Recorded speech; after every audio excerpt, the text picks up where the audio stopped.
जो सत, रज और तम में है विद्यमान, जो पुस्तक और किताब में है विराजमान।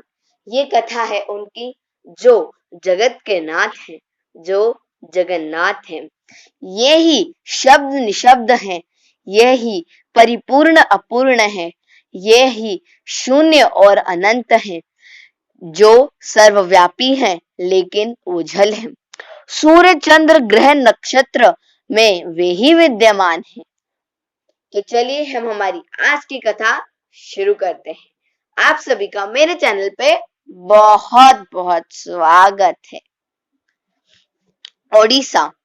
ओडिशा का जगन्नाथ मंदिर ईश्वर के प्रत्यक्ष होने का प्रमाण है एवं इस मंदिर में कई चमत्कार भी होते हैं। तो चलिए हम हमारी आज की वीडियो शुरू करते हैं।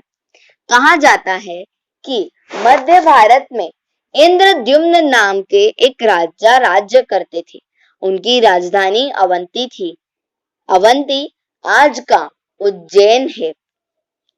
वे भगवान विष्णु के बहुत बड़े भक्त थे एवं हमेशा भगवान के दर्शन की इच्छुक रहते थे।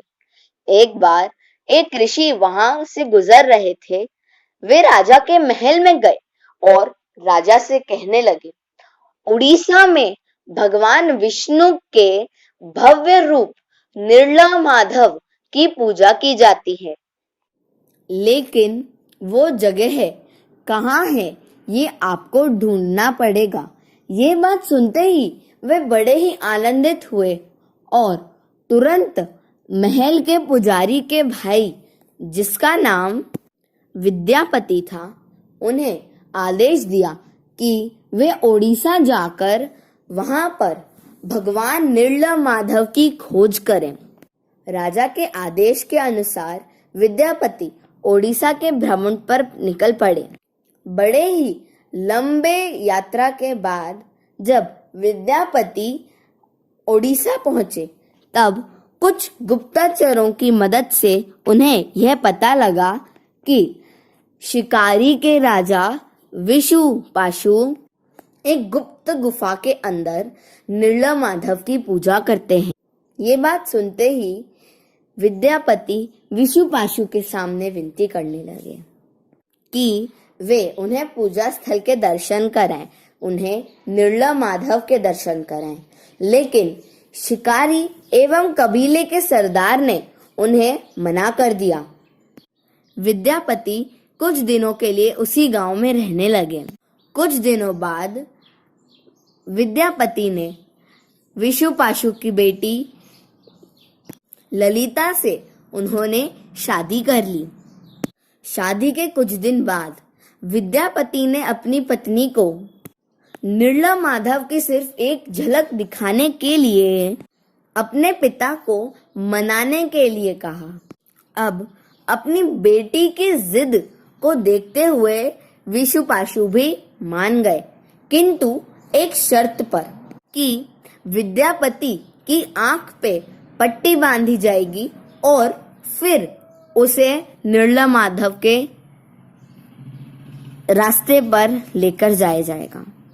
पर विद्यापति बड़े ही चालाकी से अपने साथ कुछ सरसों के दाने लेकर चले और गुप्त गुफा तक के रास्ते को याद रखने के लिए उन्होंने रास्ते भर उन सरसों के दानों को फैला दिया।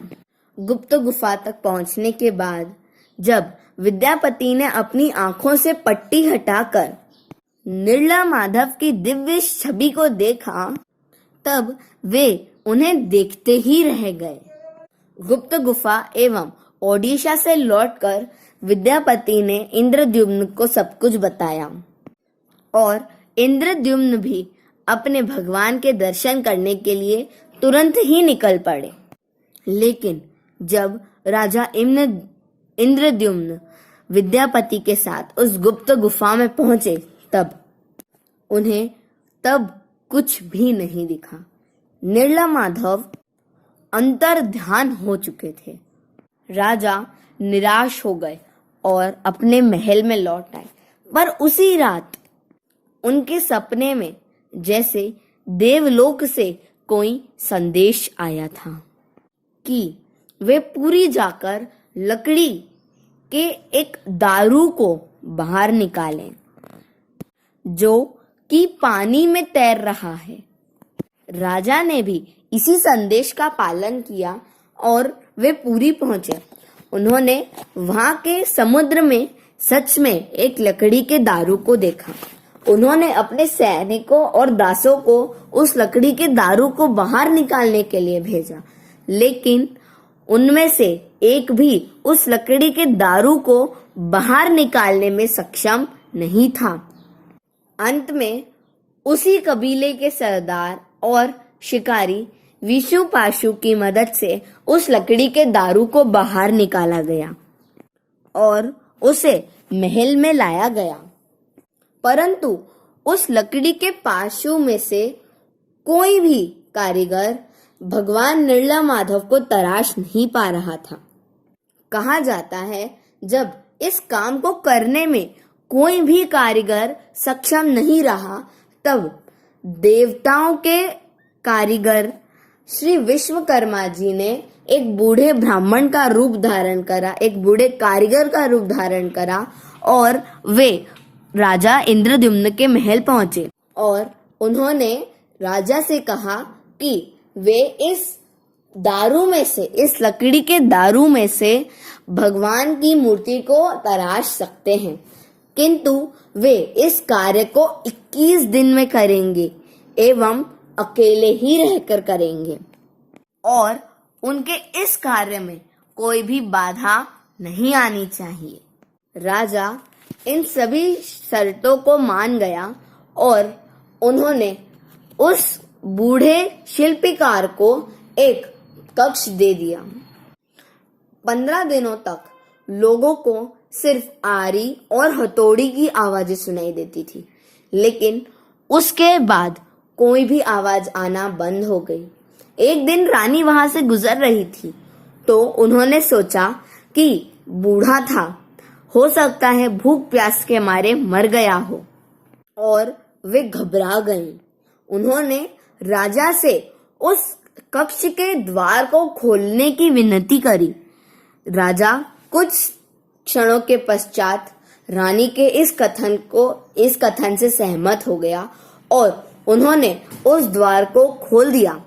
तब उन्होंने देखा कि 3 मूर्तियां अधूरी तैयार हैं और वहां पर वो बूढ़ा कारीगर अब नहीं है। उन 3 मूर्तियों में से पहली मूर्ति भगवान श्री कृष्ण की थी, दूसरी मूर्ति उनकी बहन सुभद्रा की थी और तीसरी मूर्ति उनके बड़े भाई बलराम की थी।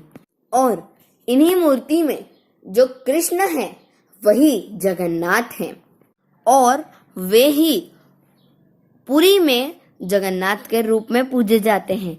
आपने देखा होगा कि पुरी के जो जगन्नाथ हैं उनके हाथ, कान और पैर नहीं हैं, जिसका यही कारण बताया जाता है। माना जाता है कि द्वापर युग में भगवान श्री कृष्ण की लीला भी एक सबर के हाथों समाप्त हुई थी और भगवान नीला माधव की लीला भी एक सबर के हाथों शुरू हुई थी। और यह कथा कलयुग की है, यह भी एक प्रमाण है। भगवान जगन्नाथ के मंदिर में मैंने आपको जैसा कि बताया था कि कई चमत्कार होते हैं, उनमें से एक चमत्कार यह भी है कि भगवान जगन्नाथ को भी बुखार आता है, उन्हें दवाई भी दी जाती है। कभी कभी वह दवाई काम कर जाती है और भगवान ठीक हो जाते हैं, किंतु कभी कभी काम नहीं करती। हर 5, 15 या 19 साल में भगवान श्री जगन्नाथ की उनका पुनर्जन्म होता है, जिसे ओडिशा में कहा जाता है नबो करले बरो। कुछ विद्वान पंडित आंख और हाथ पर लाल कपड़ा बांधकर भगवान जगन्नाथ की मूर्ति में से कुछ चीज को निकालकर नई मूर्ति में लगा देते हैं, जिसे कहा जाता है ब्रह्म पदार्थ, जिसी के ही कारण भगवान जगन्नाथ को प्राण मिलते हैं। भगवान जगन्नाथ की अधूरी मूर्ति यह दर्शाती है कि इस संसार में कोई भी संपूर्ण नहीं है, चाहे वो मनुष्य हो या देवता। तो दोस्तों, हमारी आज की कथा यहीं समाप्त होती है।